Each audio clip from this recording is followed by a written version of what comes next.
How to use your Netflix secret genre codes. So let's get straight into the video. Well, if you didn't know, Netflix organizes content using secret numeric codes for ultra specific genres. Typing these codes will unlock hidden collections you can't find in regular browsing. So I'm going to go ahead and mention all these popular codes for you.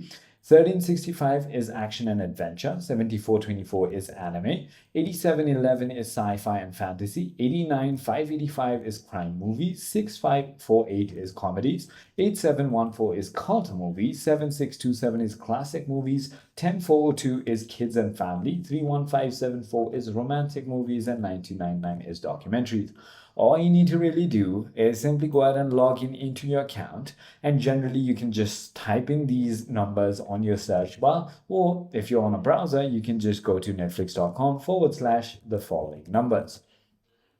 I hope this video clarifies everything for you. If you have further more queries, feel free to comment down below, and I'll see you on the next one.